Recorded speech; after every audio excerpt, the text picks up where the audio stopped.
Hello बच्चों, आप सभी का स्वागत है आपके अपने YouTube चैनल कंबोज सर्वर। तो आई होप कि आप सभी अच्छे होंगे। और आज हम करने जा रहे हैं एनसीईआरटी के द्वारा जो नई आपकी बुक दी गई है मैथ, उसका सॉल्यूशन स्टार्ट। और आई होप कि आप सभी रेडी होंगे इस बुक को अच्छे से सॉल्व करने के लिए।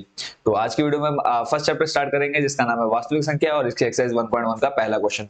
तो आपकी जो पुरानी एनसीईआरटी बुक है और नई एनसीईआरटी बुक है, इसका मैं ऑलरेडी कंपेरिजन दे चुका हूँ, क्या क्या डिलीट हुआ है और क्या क्या चेंज हुआ है आपकी पूरी एनसीईआरटी बुक में, वो मैं आपको ऑलरेडी एक वीडियो में प्रोवाइड करा चुका हूं। तो जरूर नहीं देखा, लिंक डिस्क्रिप्शन में मिल जाएगा, वो वीडियो जरूर जाकर के देख लीजिएगा। तो देना करते हुए करते हैं आज पहले चैप्टर और पहले चैप्टर की एक्सरसाइज 1.1 का सॉल्यूशन स्टार्ट। और करता हूं मैं आपको स्क्रीन शेयर। पहला क्वेश्चन बच्चों आप स्क्रीन पर देख पा रहे होंगे। इसमें कहा है अभाज्य निम्नलिखित संख्याओं को अभाज्य गुणनखंडों के गुणनफल के रूप में व्यक्त कीजिए। तो पहले तो हम ये समझेंगे कि अभाज्य गुणनखंड क्या होते हैं या अभाज्य संख्या क्या होती है। तो ऐसी संख्याएं जिनका एक और स्वयं के अलावा, ठीक है, एक और स्वयं के अलावा अन्य कोई अभाज्य गुणनखंड नहीं होता, अन्य कोई गुणनखंड नहीं होता। ठीक है, मान लिया हमने 3 है, तो 3 के अगर हम गुणनखंड की बात करें तो क्या आ जाएगा, 1 और 3। ऐसे ही 5 की बात करेंगे तो 1 गुणा 5। ऐसे ही 7, एक क्या है अभाज्य संख्या, इसके भी जो गुणनखंड होंगे 1 और 7 होंगे। ठीक है, तो इस तरह से हमें ये जो ऊपर दी हुई संख्या है इनको अभाज्य गुणनखंड के रूप में व्यक्त करना है। ठीक है, अभाज्य गुणनखंड की अगर कोई डेफिनेशन पूछता है अभाज्य संख्या की, तो वे संख्याएं जो अपने और एक के अलावा किसी अन्य संख्या से विभाजित नहीं होती अभाज्य संख्याएं कहलाती है। तो यहाँ पे हम क्वेश्चन देख रहे हैं। टोटल कितने हैं इसमें, टोटल 5 क्वेश्चन है। पहला 140, दूसरा 156, तीसरा है 3825, फिर है 5005 और फिर है 74, दोनों 7429। एक एक करके इन सभी का हम सॉल्यूशन देखेंगे। तो सबसे पहले हम स्टार्ट करते हैं 140 से। पहला क्वेश्चन है आपका कितना, 140। इसके हमें क्या निकालने हैं, अभाज्य गुणनखंड निकालने हैं। अभाज्य गुणनखंड निकालने का सिंपल सा मेथड है, एसएफ एलसीएम आप लोगों ने सीखा ही है बचपन में। तो यहाँ से अब इसको देखो, सबसे छोटी संख्या से इसमें भाग देना है। तो लास्ट में क्या है, इकाई का अंक 0, तो किससे भाग चले जाएगा, 2 से। कितनी बार, 2 सत्ते 14, 0 का 0। फिर 2 से भाग चले जाएगा, कितनी बार, देखो 2 तिया हो जाएगा 6, यहाँ पे 1 बचा, 7 में 6 जाएगा 1 और 2 पंजे 10। फिर भाग देंगे 5 से, 5 सत्ते 35। फिर 7 से चले जाएगा कितनी बार, 1 बार, 7 एकम 7। ठीक है, लास्ट में हमें कितना लाना होता है, 1। तो देखो किस किस से भाग दे रहे पर, 2 से, फिर 2 से, फिर 5 से, फिर 7 से। तो इस तरह से 140 के अभाज्य गुणनखंड बच्चों क्या हो गया, 2 गुणा 2 गुणा 5 गुणा 7। इसको आप ऐसे भी ले सकते हैं, देखो 2 कितनी बार है, 2 बार है, तो 2 की घात 2 गुणा 5 गुणा 7। ठीक है, तो ये आपका देखो इतना इजी इसका सॉल्यूशन है कि आप बिल्कुल एक बार देखने पर ही आप इसको पूरा अच्छे से समझ जाएंगे। अब देखते हैं नेक्स्ट यानी सेकंड नंबर इसका। जिसमें भी डाउट हो आपको, आप कमेंट बॉक्स में बता दीजिएगा। दूसरा नंबर है आपका बच्चों कितना, 156। यहाँ पे हम लिख लेते हैं 156। अब ऐसे ही सेम ये आप काम रफ भी कर सकते हैं और आप चाहे तो जहाँ पे आपकी मेन कॉपी है, ठीक है, जहाँ पे आप ये काम करेंगे वहां पर भी आप इसको लिख सकते हैं। ऐसे ही 156 से अब करना है, अभाज्य गुणनखंड निकालना है। फिर वापस देखो लास्ट में इकाई का अंक, एक सिंपल सा डेफिनेशन, एक रूल बता देता हूँ कि अगर इकाई का अंक 0, 2, 4, 6, 8 हो तो उसमें किससे भाग चले जाएगा, वो संख्याएं सारी किससे हो जाएंगी, 2 से विभाजित हो जाएगी। ठीक है, ये विभाज्यता का नियम है। तो इकाई का अंक देखो, ये जो पहले नंबर पे होता है इसको हम बोलते हैं इकाई का अंक। ठीक है, ये आपने ध्यान रखना है। ठीक हो गया। अब देखो पहले नंबर पहला जो इकाई है वो कितना है, 6 है। तो यानी 2 का भाग चले जाएगा इसमें, तो फिर हम 2 से भाग देते हैं। देखो 2 सत्ते हो जाएगा 14, 1 बचा, 2 अट्ठे 16। फिर 2 से भाग दे देंगे, 2 तिया 6। फिर यहाँ पे 1 बचा, 2 नम हो जाएगा कितना, 18। फिर किससे भाग जाएगा बच्चों, 3 से। 3 एकम 3, 3 तिया 9। फिर किससे भाग जाएगा, 13 से। ये आ जाएगा 13 एकम 13। तो इस तरह से 156 के जो भाज्य गुणनखंड निकल करके आए बच्चों, क्या आ गए, 2 गुणा 2 गुणा 3 गुणा 13।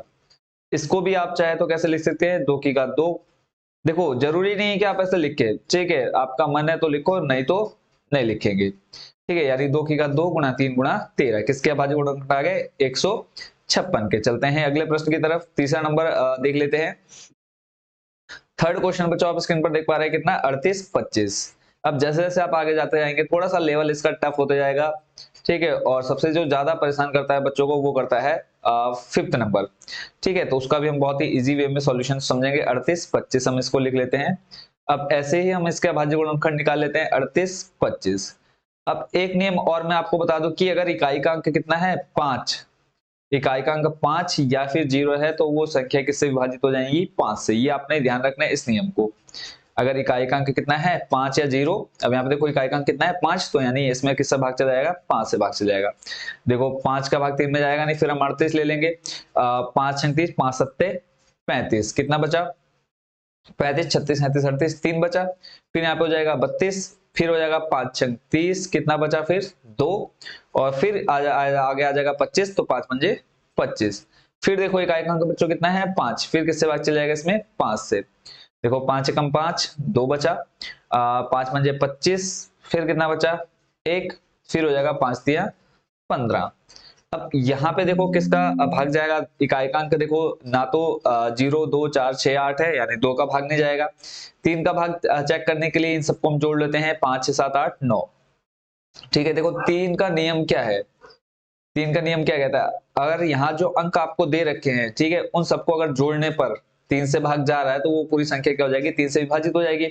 तो देखो यहाँ पे अगर हम इनको जोड़ेंगे 1 और 5 6, 6 और 6 में 3 जोड़ो कितना हो जाएगा 9, यानी 9 आ रहा है, तो यानी ये क्या है 9 3 के पहाड़े में आता है, हम कह सकते हैं कि इसमें 3 से भाग चले जाएगा। देखो 3 पंजे 15, फिर 3 एकम 3, क्लियर हो गया। अब आगे चलते हैं, यहाँ पे देखो फिर इसमें भाग चलेगा 3 से, क्यों, देखो 5 और 1 जोड़ 5 और 1 को जोड़ दो कितना हो जाएगा 6, और 6 आपको पता है 3 के पहाड़े में आता है, तो यहाँ पे फिर हम लिखेंगे 3 एकम 3, कितना बचा 2, फिर हो जाएगा 3 सत्ते 21, फिर लास्ट में बचा आपका 17, और 17 एक अभाज्य संख्या हमको पता है, तो 17 एकम 17। तो 38 25 के जो अभाज्य गुणनखंड बच्चों निकल करके आए वो क्या क्या आ गए, 5 कितनी बार है 2 बार, 3 कितनी बार है 2 बार। तो हम छोटी संख्या से पहले लिखना स्टार्ट करेंगे, 3 गुणा 3 गुणा 5 गुणा 5, फिर गुणा 17। आप इसको चाहे तो 3 की घात 2 गुणा 5 की घात 2 गुणा 17 भी लिख सकते हैं। तो इसका हो गया कंप्लीट सॉल्यूशन। अब चलते हैं अगले यानी चौथे नंबर पर। चौथा नंबर है आपका कितना 5005, और चौथा नंबर अब आपको सबसे पहले 5005 यानी इकाई का अंक आपको दिख गया कितना 5, यानी आप कह सकते हैं कि इसमें पहले किससे जाएगा भाग 5 से चले जाएगा, तो सबसे पहले हम किससे दे देते हैं 5 से ही इसमें भाग दे देते हैं। देखो 5 से देंगे 5 एकम 5, फिर 2 जीरो के 2 जीरो आ जाएंगे, फिर आ जाएगा 5 एकम 5। अब किससे भाग दोगे, देखो 2 का भाग नहीं जाएगा, 3 का भाग देखो नहीं जाएगा, अगर आप इसको जोड़ोगे तो 1 2 हो जाएगा, 4 का भाग भी नहीं जाएगा क्योंकि जब 2 का भाग नहीं जा रहा है तो 4 का भाग भी नहीं जाएगा। 5 का भाग दे करके चेक कर लो, 5 का भी नहीं जाएगा क्योंकि 0 और 5 नहीं है इकाई के स्थान पर। 6 का भाग भी नहीं जाएगा, जब 2 और 3 का भाग नहीं जा रहा तो 6 का भाग भी नहीं जाएगा। 7 से भाग दे करके देख लेते हैं यहाँ पे, देखो 7 एकम 7, 3 बचा, हो जाएगा 30, 7 चौको 28, कितना बचा 2, और इधर 1 21 हो जाएगा, 7 7 21, ठीक हो गया। फिर उसके बाद चलते हैं आगे। अब देखो ना इसमें एक का भाग जाएगा, 2 का नहीं जाएगा, सॉरी 1 का तो जाता है सभी में चल जाता है, बट हमने 1 से देते नहीं है। 2 से नहीं जाएगा, 3 से चेक कर लो, 4 5 6 7 और 1 8, 3 से भी नहीं जाएगा, 4 से नहीं जाएगा, 5 से भी नहीं जाएगा क्योंकि 0 और 5 नहीं है, 6 से नहीं जाएगा, क्यों, क्योंकि मैंने आपको बता दिया अगर 2 और 3 से नहीं जा रहा तो 6 से भी नहीं जाएगा। 7 से चेक कर लो, देखो 7 दूनी 14, 3 बचेगा, 7 से भी नहीं जा रहा, 8 से भी नहीं जाएगा, जब 2 4 से भी नहीं जा रहा है तो 8 से भी नहीं जाएगा। 9 से नहीं जाएगा क्योंकि जब 3 से नहीं जाएगा तो 9 से भी नहीं जाएगा, ये ध्यान रखना आपने। 10 से नहीं जाएगा, जब 5 से भाग नहीं जाएगा तो 10 से भी नहीं जाएगा, बचेगा क्या 11। 11 से अब भाग दे करके देख लेते हैं। देखो आपको पूरा बेसिक कॉन्सेप्ट क्लियर कराते हुए चल रहा हूँ ताकि आने वाले टाइम में अगर कोई क्वेश्चन चेंज होकर भी आ जाता तो आप इजीली इसको कर पाए। देखो 11 एकम 11, कितना बचा यहाँ पे बच्चों 3, 14 में से 11 क्या बचा 3, कितना हो जाएगा 33, तो 11 तिया 33। अब लास्ट में आपके पास बचा 13, तो यहाँ पे लास्ट में आपने क्या लिख देना है 13 एकम 13। तो इस तरह से आप 5005 के भाज्य गुणनखंड क्या बता देंगे 5 गुणा 7 गुणा 11 गुणा 13। एक लाइन जरूर लिख देना कि 5005 का भाज्य गुणनखंड बराबर 5 गुणा 7 गुणा 11 गुणा 13। चलते हैं इसके लास्ट क्वेश्चन की तरफ। लास्ट बच्चों आप देख रहे हैं 7 4 2 यानी 7429, कौन सा नंबर 5वां। यहाँ पे हम लिख लेते हैं 7429, थोड़ा सा नीचे लिख लेते हैं क्योंकि उसके सामने आपका जो अभी हमने पहले क्वेश्चन सॉल्व किया वो आ जा रहा है, तो यहाँ पे हम लिख लेते हैं 5th नंबर 7429। ठीक है, इसके आप सिंपल क्या करेंगे, इसका मैं आपको आंसर बता दे रहा हूँ सीधा सीधा, 17 गुणा 19 गुणा 23। क्योंकि बच्चे बहुत ज्यादा इसमें परेशान होते हैं कि इसमें क्योंकि उनको जल्दी कोई मिलता नहीं और ना बच्चे सीधे इतने डायरेक्टली वहां पे पहुंचते हैं। ठीक है, तो देखो सबसे पहले आप 17 से भाग देकर देख लो, इसको मैं आपको अलग से सॉल्व करा रहा हूँ क्योंकि बहुत ज्यादा कंफ्यूजन रहती है इसमें। इस तरह से भाग देके देखो, 17 का पहाड़ा पड़ेंगे, 17 34, 17 51, 17 चुको 68, 4 बार गया 68, कितना बचेगा यहाँ पे देखो, 74 में से आप माइनस करो 68 को, तो 2 इधर 6, कितना बचेगा टोटल 6। फिर यहाँ पे आ जाएगा 2, फिर आ जाएगा 17 34, 17 51, 17 तिया 51, 2 में से 1 जाएगा बचेगा 1, ऐसे ही 6 में से 5 जाएगा बचेगा 1, और यहाँ पे आ जाएगा कितना 19। अब 17 का पहाड़ा 119 में पढ़ना है, फटाफट कमेंट बॉक्स में बताओ कितनी बार जाएगा। तो ये जाएगा बच्चों कितनी बार, 7 बार। 17 7 कितना हो जाएगा 119। ठीक है, तो यहाँ पे आपने 119 लिख दिया, पूरा पूरा कट हो गया। यानी जब आपने यहाँ पे 17 से भाग दिया कितनी बार जाएगा बच्चों आपका, 4 3 7। ठीक है, इस भाग को मैं उठा करके जरा साइड में ले चलता हूँ ताकि आप लोग बाद में इसको इजिली नोट कर पाए रफ काम के लिए। इसको मैं थोड़ा सा छोटा कर देता हूँ और यहीं साइड में इसको रख देता हूँ घुमा करके। ठीक है, आई होप कि आप इसको देख पा रहे होंगे। तो ये हमने जो भाग किया, चेक किया, वो आ गया। फिर अब आपका आ जाएगा 437। फिर मैंने यहाँ पे देखो कितना लिखा 19, तो अब यहाँ पे 19 का भाग दो। देखो 19 से कम 19, 19 दूनी हो जाएगा कितना 38। ठीक है, अब यहाँ पे इसको भी हम वैसे ही चेक कर लेते हैं, जैसे हमने पहले दिया, 437 लिख लेते हैं यहाँ पे। ठीक है, यहाँ पे आ जाएगा 437, 19 दूनी हो जाएगा कितना बच्चों आपका 38, कितना बचेगा यहाँ पे देखो 38, 39 40 और 3 कितना बचेगा 5, फिर आ जाएगा यहाँ पे कितना 7, 19 19 दूनी 38, 19 तिया 57, पूरा पूरा कट हो गया। ठीक है, तो यहाँ कितनी बार गया आपका 23 बार। अब लास्ट में देखो आपका कितना बचा 23, तो यहाँ पे सिंपल आपने क्या लिखना है 23 से कम 23। तो ये जो मैंने आपको स्टार्टिंग में लिख के दिखाया 17 19 23, ये आपने याद रखना है क्योंकि ज्यादातर आपके एग्जाम में यही क्वेश्चन पूछा जाता है। और ये इसलिए पूछा जाता है क्योंकि इसमें आप बहुत ज्यादा परेशान होते हैं और इसमें थोड़ा टाइम भी आपको ज्यादा लग जाता है इसके सॉल्यूशन को निकालने में। तो ये हमने पूरा इसका बेसिक कॉन्सेप्ट भी अच्छे से समझ लिया। आई होप ये क्वेश्चन आपको अच्छे से समझ में आ गया होगा। तो इस तरह से बच्चों ये आपका जो पहला क्वेश्चन था वो हो चुका है कंप्लीट। आप चाहे तो इसको एक बार पूरा अच्छे से देख लीजिएगा। अब आपका जो सेकंड क्वेश्चन है उसकी तरफ लेकर के चलता हूं। सेकंड नंबर में अब आपको यहाँ देखो क्या क्या दिख रहा है। पहला बोला है इसमें पूर्णांकों के निम्नलिखित युग्मों के एचसीएफ और एलसीएम ज्ञात कीजिए तथा इसकी जांच कीजिए कि दो संख्याओं का गुणनफल बराबर एचसीएफ गुणा एलसीएम है। तो यहाँ पे बच्चों आपने जो चीजें ध्यान रखनी है, एक तो ये फॉर्मूला याद कर लो जो यहाँ पे दिया हुआ है, कौन सा, दो संख्याओं का गुणनफल बराबर एचसीएफ गुणा एलसीएम। ठीक है, और उसके बाद एचसीएफ और एलसीएम निकालने के लिए कहा है, तो इसके हम पहले क्वेश्चन से इसका सॉल्यूशन स्टार्ट करते हैं। 26 और 91 है आपका, 26 और 91, ध्यान से देखते रहेंगे बच्चों आप लोग।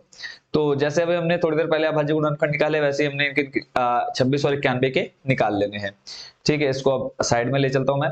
26 और 91, 26 का यहाँ पे हम निकालते हैं, देखो कैसे आ जाएंगे, 2 से भाग चला जाएगा।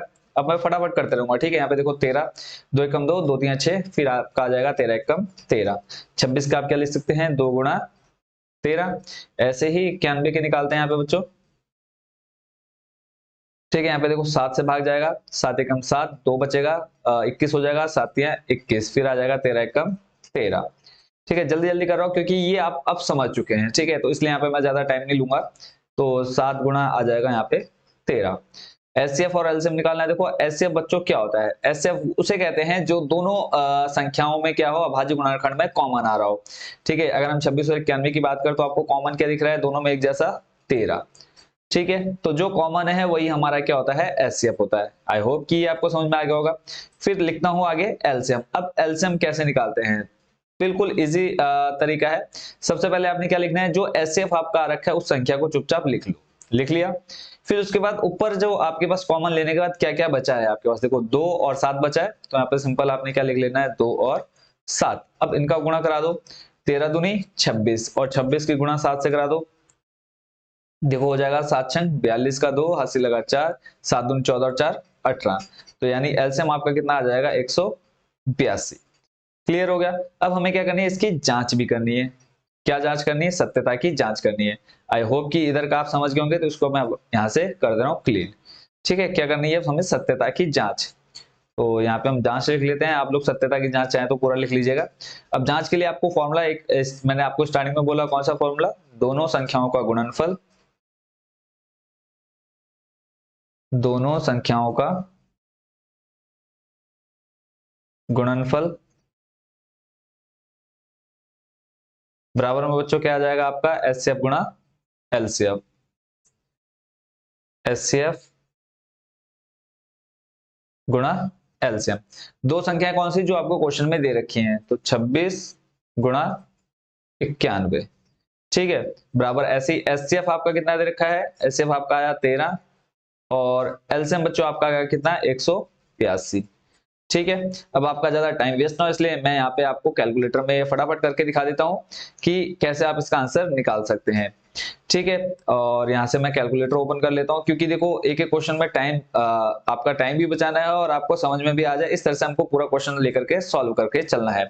ठीक है, इसको कैलकुलेटर को मैं जरा इस साइड ले आता हूँ और आपका टाइम वेस्ट ना हो इसलिए मैं एक एक चीज आपको बहुत अच्छे से एक्सप्लेन करते हुए चल रहा हूँ। तो ऐसा नहीं है कि मैं आपको ये अलग से करके नहीं करके हम इसको कर सकते हैं, बट आपका टाइम खराब नहीं करना है। तो आपका क्या है 26 और 91 की गुणा करानी, देखो 26 गुणा 91, ठीक है, कितना आ जाएगा आपका 2366, यानी जब हमने इसका गुणा किया तो ये आ जाएगा आपका कितना 2366, 23 गुणा सॉरी 2366। ऐसे 13 और किसका करना है हमें 182 का, तो यहाँ पे हम लिख लेते हैं 13 गुणा 182, देखो 13 गुणा 182, ठीक हो गया। तो यहाँ पे कितना आया, एक मिनट चेक कर लेते हैं कहाँ गायब हो गया है।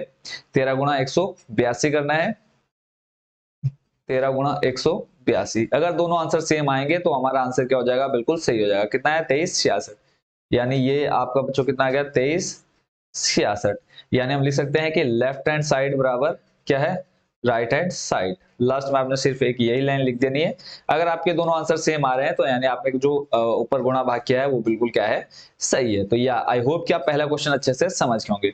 अब चलते हैं इसी के क्वेश्चन नंबर सेकंड की तरफ। ठीक है, अब इसमें देख लेते हैं सेकंड नंबर बच्चों क्या है आपका, इसको शिफ्ट कर देते हैं इधर। सेकंड नंबर में बच्चों आपको दे रखा है, ध्यान से देखेंगे, इसमें कहा है बच्चों आपसे कि 510 और 92, अगली जो संख्या दे रखी है वो बच्चों आपको दे रखी है 510 और 92। यहाँ पे आप देख पा रहे होंगे 510 और 92। इसका सॉल्यूशन अब देखते हैं। तो पहले हम लिख लेते हैं, पहले हम क्या निकालेंगे 510 और 92 के क्या अभाज्य गुणनखंड। ठीक है, इसको मैं यहाँ से शिफ्ट कर देता हूँ और यहाँ से इसको कर देते हैं क्लीन। ठीक है, 510 और 92,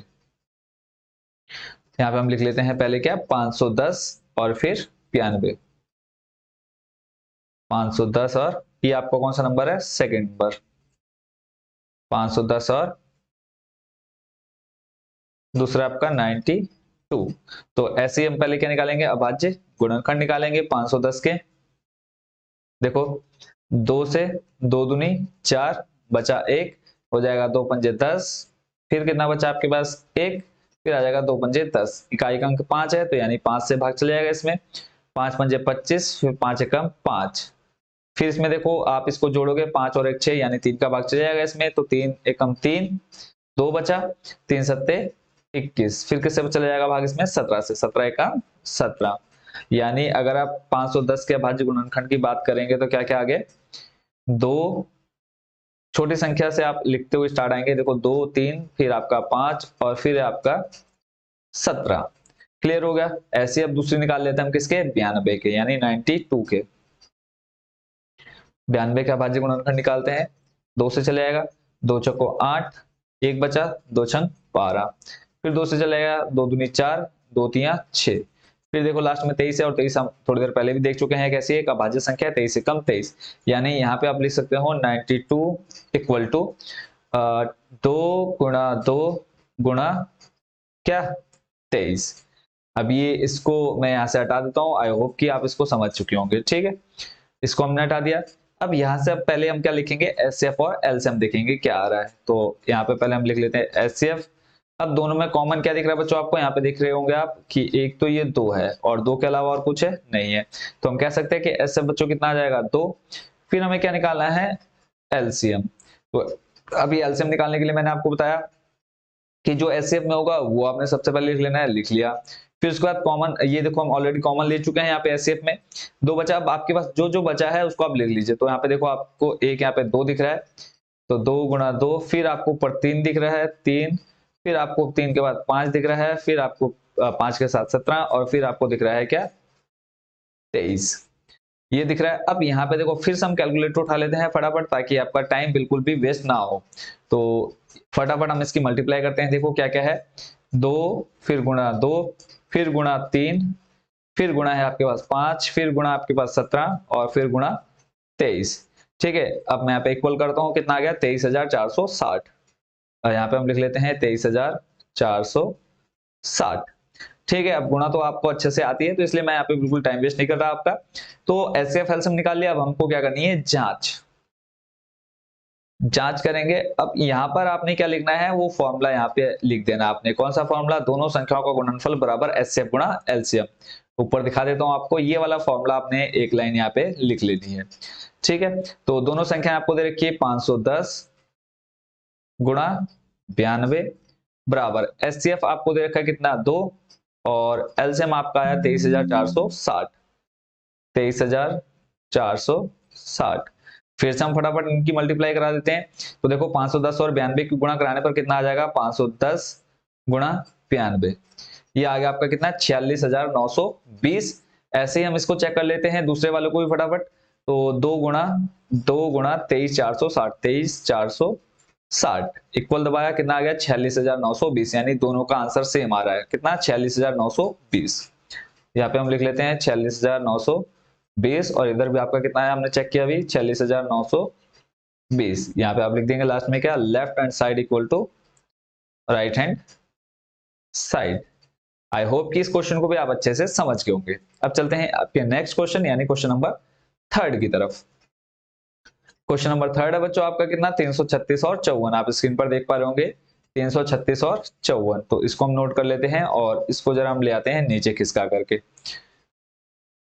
अगला क्वेश्चन है आपका 336 और 54, क्वेश्चन नंबर सेकंड का 3, 336 और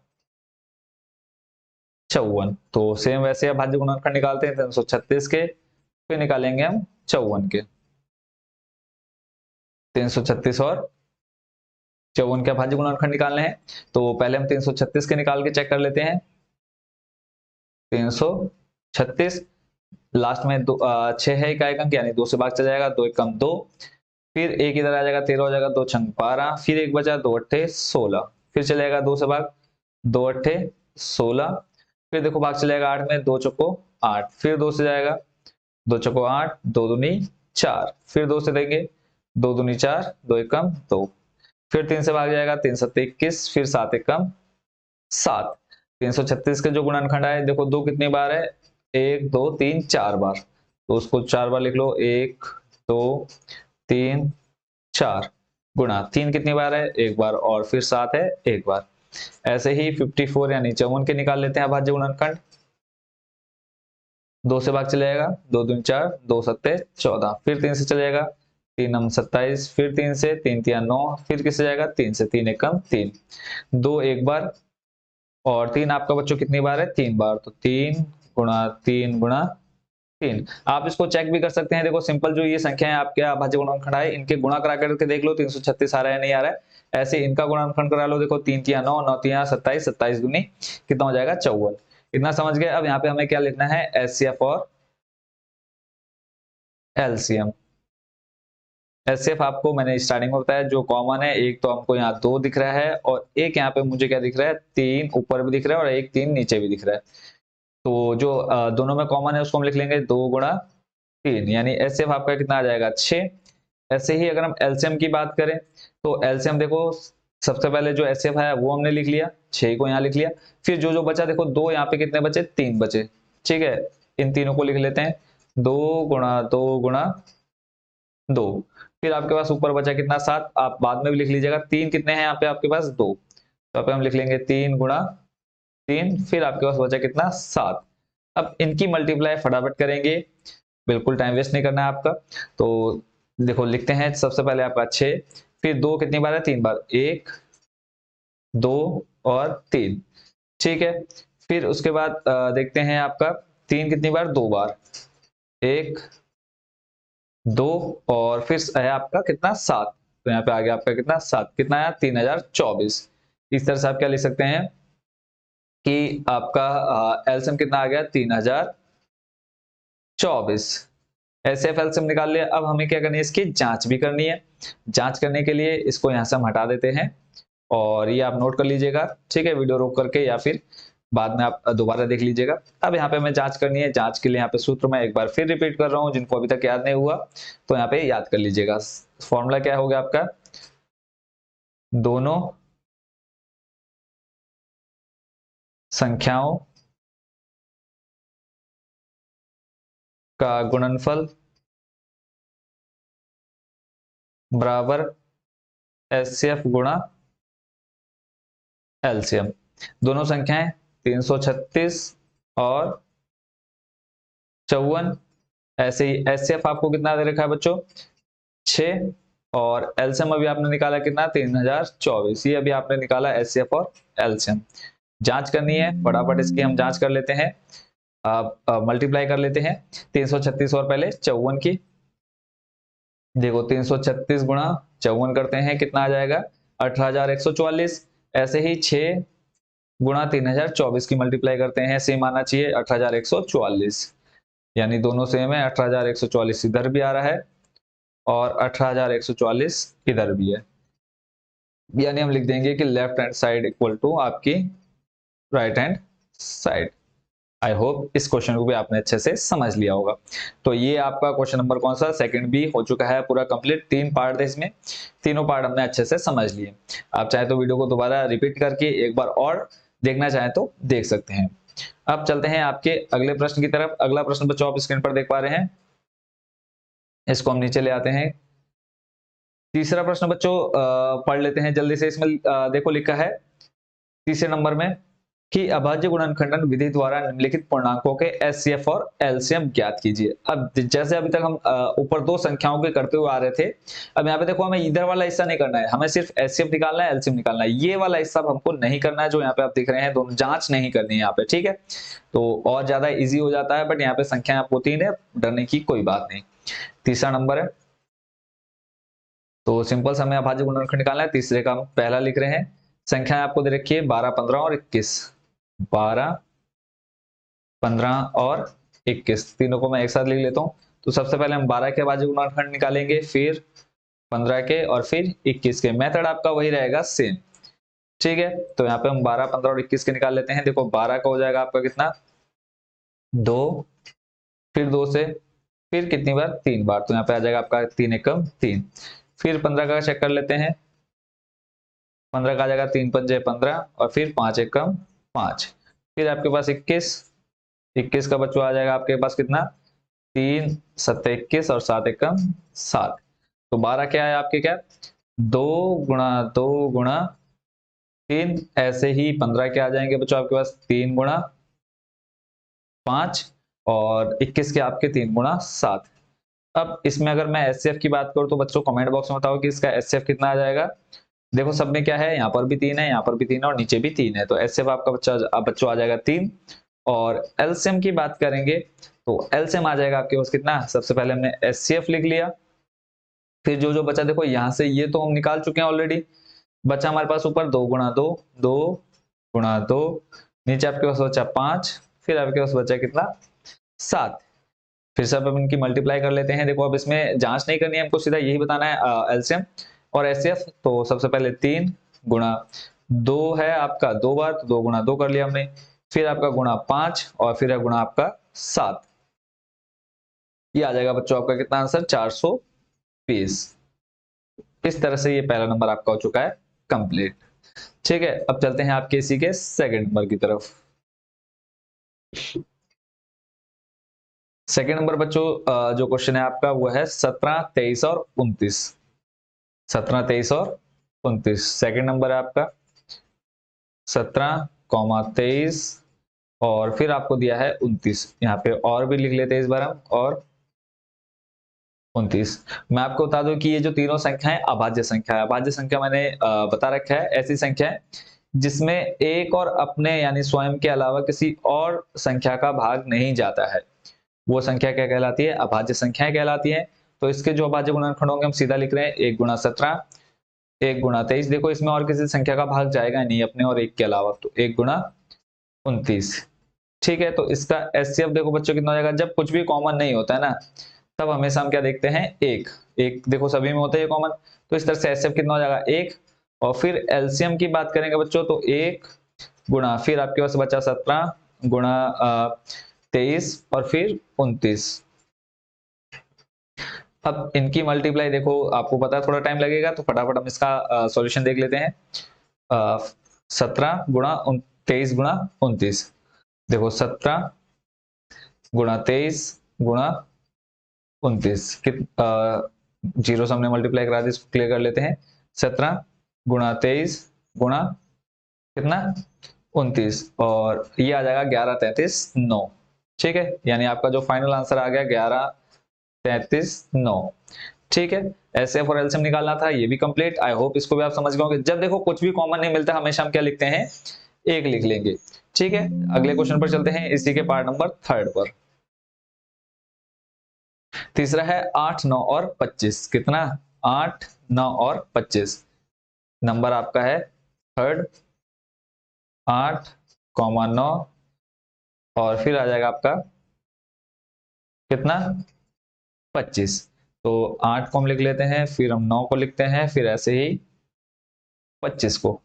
तो 8 के निकाल लो अभाज्य गुणनखंड, देखो 2 चौको 8, फिर 2 दूनी 4, फिर 2 एकम 2। 8 के आगे आपके 2 गुणा 2 गुणा 2, ऐसे ही 9 के आ जाए 9 के आ जाएंगे बच्चों आपके क्या 3 गुणा 3, देखो 3 3 9, 3 एकम 3, और फिर 25 के निकालते हैं। 25 का भी देख लो आप यहीं पर, 25 का आपका क्या हो जाएगा 5 गुणा 5, देखो 5 पंजे 25, फिर 5 एकम 5, यानी यहाँ पे आपका क्या आ गया 5 गुणा 5। तो इस तरह से आपका एचसीएफ कितना आ जाएगा, देखो कुछ भी कॉमन है नहीं है, तो एचसीएफ आपका कितना आ जाएगा एक। फिर एलसीएम, एलसीएम देखो जो जो आपके पास है, सबसे पहले तो हम एचसीएफ को लिख लेते हैं, एक आ गया, फिर दो कितनी बार है 3 बार, तो 1 2 और 3, फिर आपका 3 2 बार है तो 1 2, 5 कितनी बार है 2 बार, 5 गुणा 5। अब फाइनल इसके हम क्या करा देते हैं, मल्टीप्लाई करा देते हैं जल्दी जल्दी। आई होप कि ये सारे क्वेश्चन आप अच्छे से समझ रहे होंगे। तो अब हमारे पास मल्टीप्लाई कराने के लिए बच्चों क्या क्या है, सबसे पहले 2 3 बार, 1 2 और 3, फिर आपका 3 2 बार तो 1 2, फिर आपका है 5 2 बार, 5 गुणा 5, तो ये आ जाएगा टोटल कितना आपका 1800। इस क्वेश्चन का आंसर कितना आ गया बच्चों आपका फाइनल 1800। तो इस तरह से बच्चों ये जो आपका क्वेश्चन नंबर तीसरा था, इसके भी जो 3 पार्ट थे वो हो चुके हैं कंप्लीट। आई होप कि इस पूरे क्वेश्चन को भी आप अच्छे से समझ गए होंगे। ठीक है, अब चलते हैं आपके अगले प्रश्न की तरफ। अगला प्रश्न बच्चों क्या है आपका, क्वेश्चन नंबर कौन सा 4। क्वेश्चन नंबर 4 पर बच्चों आप स्क्रीन पर देख पा रहे हैं, इसको भी हम नीचे ले आते हैं। और जितने क्वेश्चन अब तक आपने देखे आप इन सभी क्वेश्चन को अच्छे से समझ गए होंगे। क्वेश्चन नंबर 4 बच्चों आप देख रहे हैं, इसमें कहा है एचसीएफ 306, 657 या बराबर 9 दिया है, फिर एलसीएम आपको दे रखा है 306 657 ज्ञात कीजिए। यानी आपको दो संख्याएं अच्छी खासी दिख रही हैं 306 और 657, और एचसीएफ दिया हुआ है, देखो एचसीएफ बराबर कितना दे रखा है 9, क्या निकालना है एलसीएम। सिर्फ अब आपको एक चीज यहाँ पे याद होनी चाहिए, वो क्या, जो अभी हमने थोड़ी देर पहले एक फॉर्मूला मैंने आपको कहा था कि इसको याद कर लो। क्वेश्चन नंबर कर रहे हैं हम 4। अब इसके लिए सिंपल संख्याएं दे रखी हैं, संख्याएं आपको दे रखी है कौन कौन सी, इसको मैं थोड़ा सा अच्छे से लिख लेता हूं, नहीं तो बच्चे फिर कमेंट बॉक्स में करेंगे सर संख्या को आपने कैसे लिखा है। यहाँ पे आ जाएगा आपका संख्याएं। ठीक है, संख्याएं कौन सी दे रखी है आपको 306 और 657। ठीक हो गया। अब उसके बाद आपको क्या दे रखा है, एचसीएफ दे रखा है। एचसीएफ कितना दे रखा है बच्चों आपको 9, एचसीएफ कितना आ गया 9। आपको निकालना क्या है, एलसीएम निकालना है। फॉर्मूला मैंने आपको जो याद कराया थोड़ी देर पहले, क्या, दोनों संख्याओं का गुणनफल, दोनों संख्याओं, इसको हम इधर ले लेते हैं, दोनों संख्याओं का गुणनफल। इस फॉर्मूले को याद रखना है, ये आपको बहुत आगे तक काम आएगा। गुणनफल बराबर एचसीएफ गुणा एलसीएम। दो संख्याएं आपको दे रखी है क्वेश्चन में 306 कॉमा 657। एचसीएफ आपको दे रखा है 9, एलसीएम आपको निकालना है। एलसीएम निकालना है, ये 9 किसमें आपके पास मल्टीप्लाई में, इसको ले आओ उधर डिवाइड में, 306 कॉमा 657 बट्टे में आ जाएगा आपके पास कितना 9। इधर आपके पास रहेगा कितना एलसीएम बराबर कितना 306,657 बट्टे 9। अब 9 का भाग देखो दोनों में से किसी भी संख्या में चल जाएगा, आप इजिली कहीं पे भी दे दो। देखो 9 18 9 तियां 27, कितना बचा 3, 36 हो जाएगा, 9 चौको हो जाएगा कितना 36, फिर आ जाएगा आपका कितना 657 बराबर में एलसीएम। अब 34 और 657 की मल्टीप्लाई करा देते हैं जल्दी से, 34 गुणा 657, तो ये आ जाएगा 22 33 8। ठीक है, यहाँ पे आंसर 22 33 8 बराबर क्या आ गया आपका एलसीएम। यही बच्चों आपका क्या है फाइनल आंसर है 22,338। ठीक है, तो ये क्वेश्चन भी आप अच्छे समझ गए। मेन क्या था इसमें बच्चों फॉर्मूला, दोनों संख्या को गुणनफल बराबर एचसीएफ गुणा एलसीएम। अब अगला चलते हैं, देखो क्वेश्चन नंबर कौन सा 5। तो क्वेश्चन नंबर 5 का सॉल्यूशन बहुत ज्यादा इजी है, बस इसमें आपको थोड़ा सा एक ट्रिक पता होनी चाहिए। अगर वो आप ट्रिक याद कर लेंगे या फिर आपको याद रहेगी आगे आने वाले टाइम तक, तो आप इसका बहुत अच्छे से इस्तेमाल कर सकते हैं। 5वां पढ़ लेते हैं। इसमें कहा है जांच कीजिए कि क्या किसी प्राकृतिक संख्या n के लिए संख्या 6 की घात n अंक 0 पर समाप्त हो सकती है।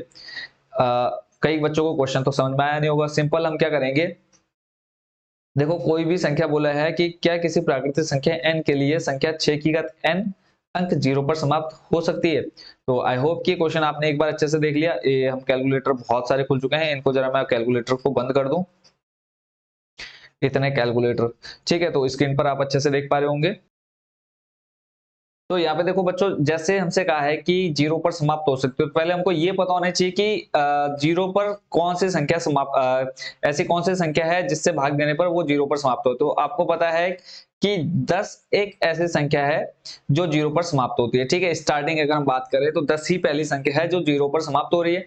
अब इसकी अगर हम बात करें तो अगर 10 के अभाज्य गुणनखंड की बात करें तो 2 और 5, यानी ऐसी संख्याएं जो 2 और 5 से विभाजित हो जाएंगी, वो क्या हो जाएंगी 0 पर समाप्त होंगी। ठीक है, अगर मान लो मैंने कोई संख्या लिखी है 510 लिखा मैंने, ठीक है, तो यहाँ पे देखो इकाई का अंक क्या है 0। अब ये देखो 2 से विभाजित हो रही है और 5 से विभाजित हो रही है, तो हम कह सकते हैं कि ये जो 510 है ये 0 पर क्या हो रही है विभाजित हो रही है।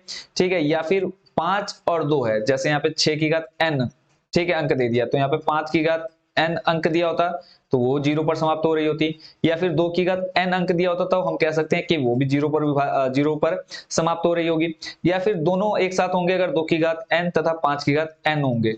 ठीक है, तब भी हम क्या कह सकते हैं कि वो 0 पर क्या होंगे समाप्त हो रहे होंगे। तो इसका देखो सिंपल सा तरीका क्या है, यदि कोई भी संख्या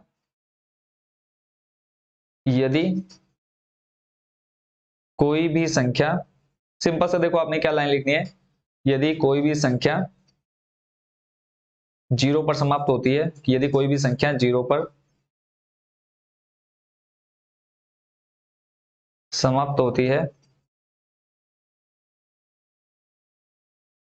तो उस संख्या के अभाज्य गुणनखंड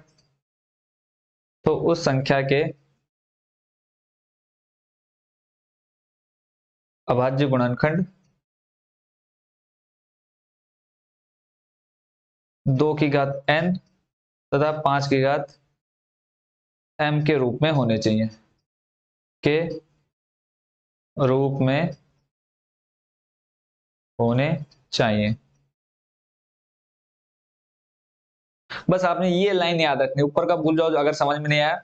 क्या, यदि कोई भी संख्या 0 पर समाप्त होती है तो उस संख्या के अभाज्य गुणनखंड कितने होने चाहिए 2 की घात n तथा 5 की घात m के रूप में होने चाहिए। अब यहाँ पे हमको क्या दे रखा है 6 की घात n दे रखा है। ठीक है, और दिया है, यहाँ पे हम लिख लेते हैं, दिया है 6 की घात n है ना, तो 6 की घात को n को हम क्या लिख सकते हैं 2 की घात n, और देखो 6 के अभाज्य गुणनखंड की बात करें तो 3 की घात m। ठीक है, तो हमने क्या देखा, अगर कोई भी संख्या क्या है 0 पर समाप्त होगी तब उसके गुणनखंड क्या होने चाहिए 2 और 5 के रूप में होने चाहिए। बट यहाँ पे क्या है 6 के अभाज्य गुणनखंड 2 और 3 के रूप में है। ठीक है, तो यहाँ पे हम क्या लिख सकते हैं, अतः अब बाकी जो क्वेश्चन में आपसे दिया गया है उसी क्वेश्चन को आप यहाँ पे पूरा छाप सकते हैं। ठीक है। अतः यहां से आप एक पूरी लाइन ले लेंगे कि किसी प्राकृतिक संख्या n के लिए, अतः किसी प्राकृत संख्या n के लिए,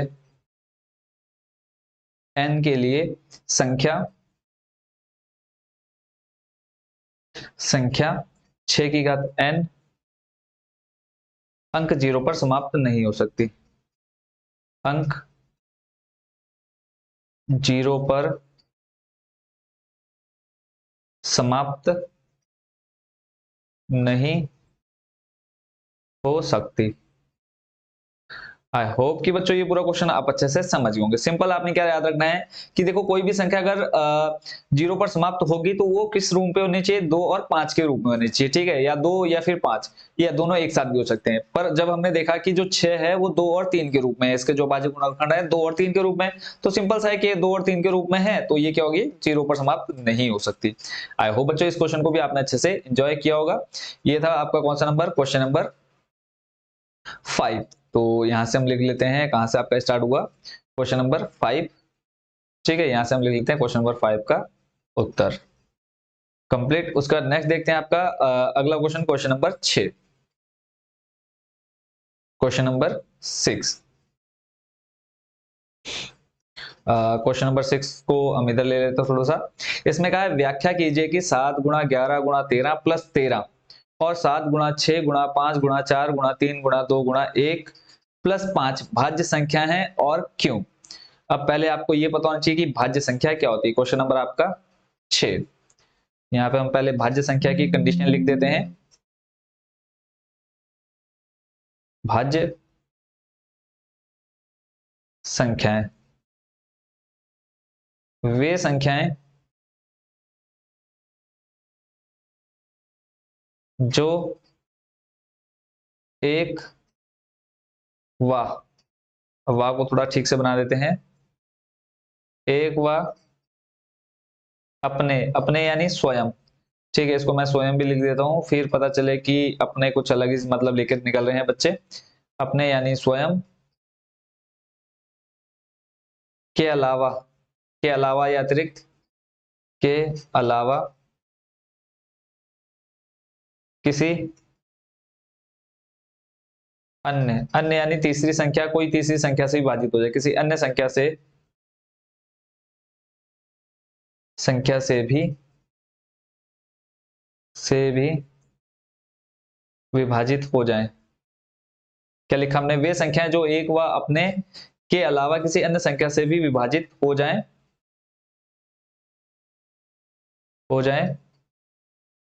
भाज्य संख्याएं कहलाती हैं, हो जाए भाज्य संख्याएं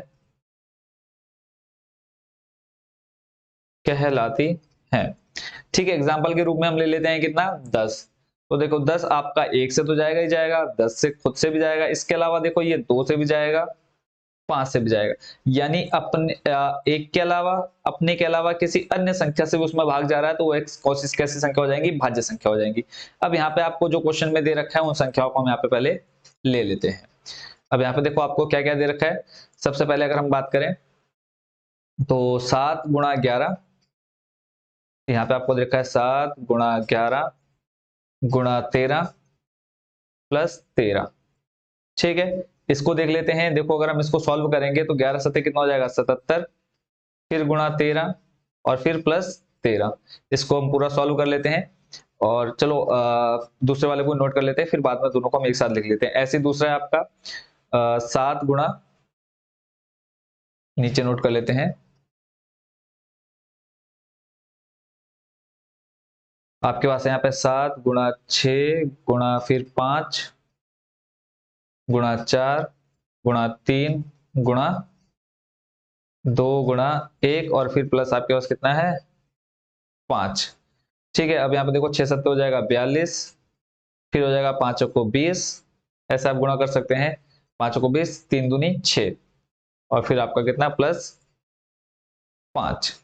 ठीक है, ऐसे ही अब यहाँ पे अब इसको हम क्या कर लेते हैं, फटाफट कैलकुलेटर का यूज करके इनकी मल्टीप्लाई करके मैं आपको कर देता हूँ, फिर हम इसका भाज्य गुणनखंड निकाल लेंगे।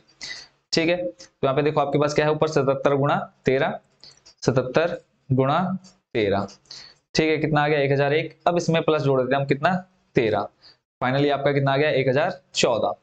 ठीक है, यानी जब हमने इसको सॉल्व किया तो ये आ गया 1014।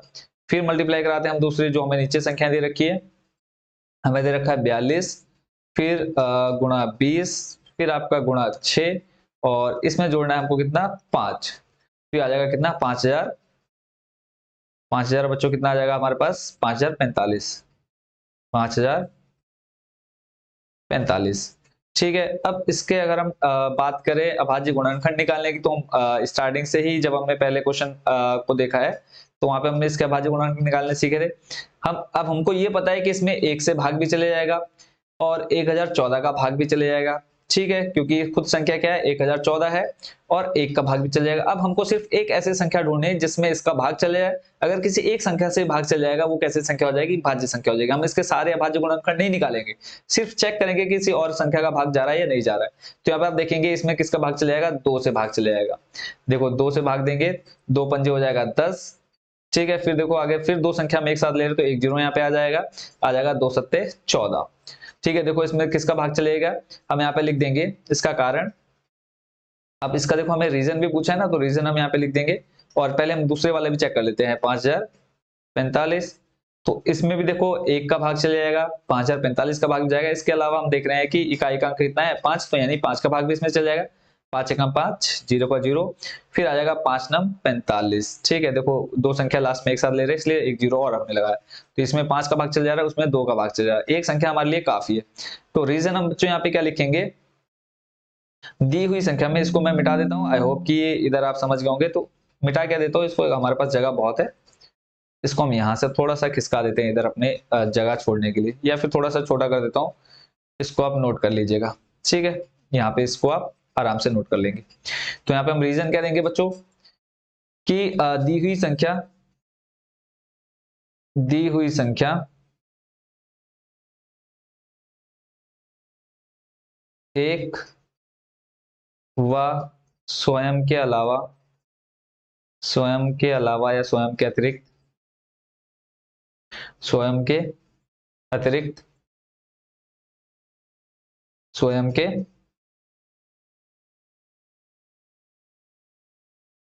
अतिरिक्त 5 से भी क्या है, विभाजित हो रही है,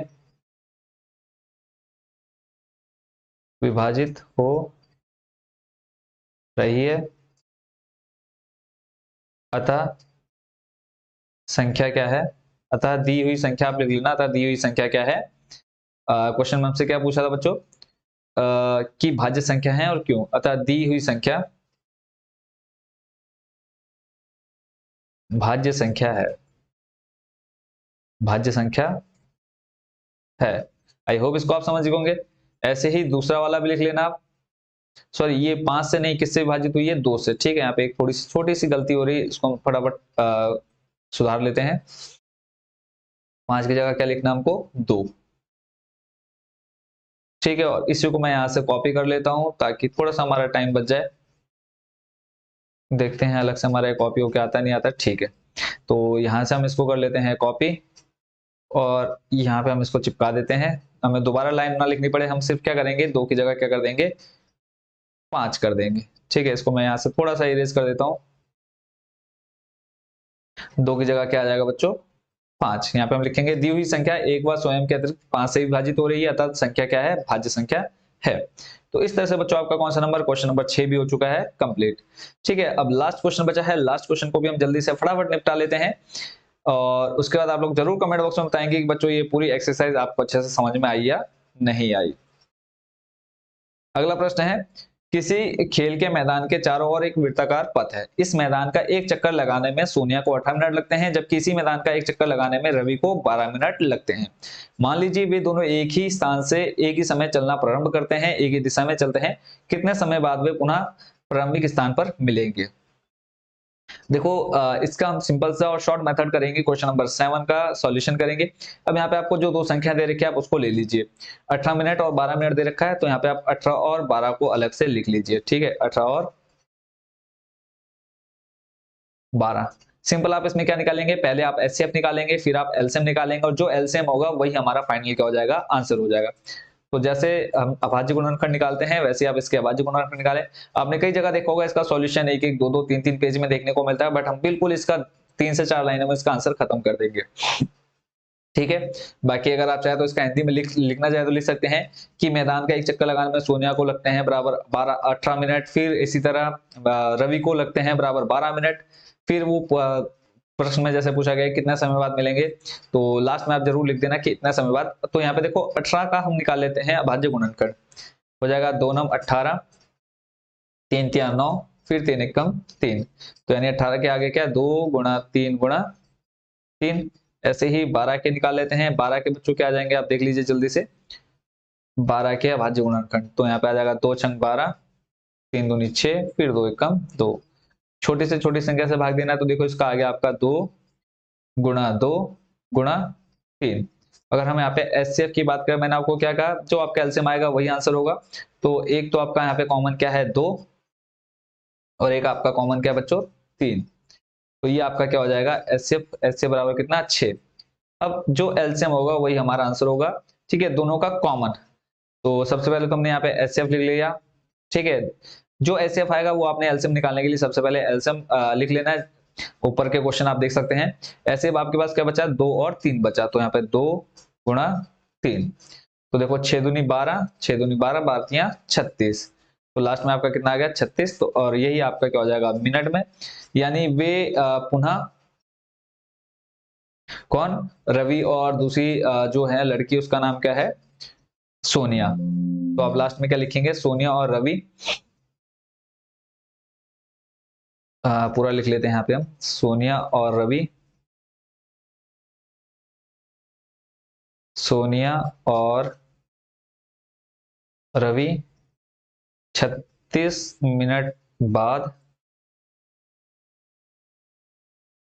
पुनः मिलेंगे, पुनः प्रारंभिक स्थान पर मिलेंगे, पुनः प्रारंभिक, पुनः प्रारंभिक स्थान पर मिलेंगे, प्रारंभिक स्थान पर मिलेंगे। ठीक हो गया। तो इस तरह से बच्चों ये आपका पूरा कंप्लीट सॉल्यूशन हो चुका है आज एक्सरसाइज आपकी 1.1 का। ये क्वेश्चन नंबर 7 का कंप्लीट आंसर आप देख लीजिए। फिर उसके बाद आप ये क्वेश्चन नंबर 6 का कंप्लीट आंसर आप यहाँ पे स्क्रीन पर देख पा रहे हैं। इसको मैं थोड़ा सा छोटा कर देता हूँ। ठीक है, क्वेश्चन नंबर 6 का कंप्लीट सॉल्यूशन। फिर ऊपर आप देख पा रहे हैं क्वेश्चन नंबर 5 का कंप्लीट सॉल्यूशन। फिर आप देख पा रहे हैं ऊपर क्वेश्चन नंबर 4 का कंप्लीट सॉल्यूशन। फिर नेक्स्ट जो आपका है क्वेश्चन नंबर 30 का ये दूसरा और तीसरा पार्ट। ठीक है, ये ऊपर आप पहला पार्ट देख पा रहे हैं। फिर उसके बाद क्वेश्चन नंबर 2 का तीसरा पार्ट, फिर ये ऊपर आपका दूसरा पार्ट, फिर फर्स्ट पार्ट। ठीक है, और क्वेश्चन नंबर हम फर्स्ट की बात करें तो ये आपका क्वेश्चन नंबर फर्स्ट भी आप स्क्रीन पर देख पा रहे हैं। तो इस तरह से ये आपके आज सारे क्वेश्चन के आंसर आज आपने देख लिए अच्छे से। आई होप कि इन सभी क्वेश्चंस के सॉल्यूशन को आप अच्छे से समझ गए होंगे। अगर फिर भी किसी भी क्वेश्चन में आपको कोई भी डाउट हो, आप कमेंट बॉक्स में अपना जो भी डाउट हो आप वो पूछ सकते हैं। और बाकी सभी को ढेरों शुभकामनाएं आने वाले आपके एग्जाम के लिए। मिलते हैं नेक्स्ट एक्सरसाइज में, एक्सरसाइज 1.2 के साथ। Thank you so much watching for this video. और बच्चों क्वेश्चन नंबर जो आपका इसमें आपने 6 और 7 देखा, 5 6 7 इतने ज्यादा इंपॉर्टेंट नहीं है। जो इंपॉर्टेंट है बच्चों स्टार्टिंग के आपके 1 नंबर से लेकर के 4 नंबर तक के इंपॉर्टेंट है। आप उन क्वेश्चंस को अच्छे से करिए। छठा, सातवां और पांचवा अगर आप छोड़ना चाहे तो छोड़ भी सकते हैं। ठीक है, बट हमारा था कराने का काम, हमने करा दिया। अगर आप करना चाहे तो उसको आप अच्छे से प्रैक्टिस कर लीजिएगा। मिलते हैं नेक्स्ट वीडियो में। Thank you so much watching for this video.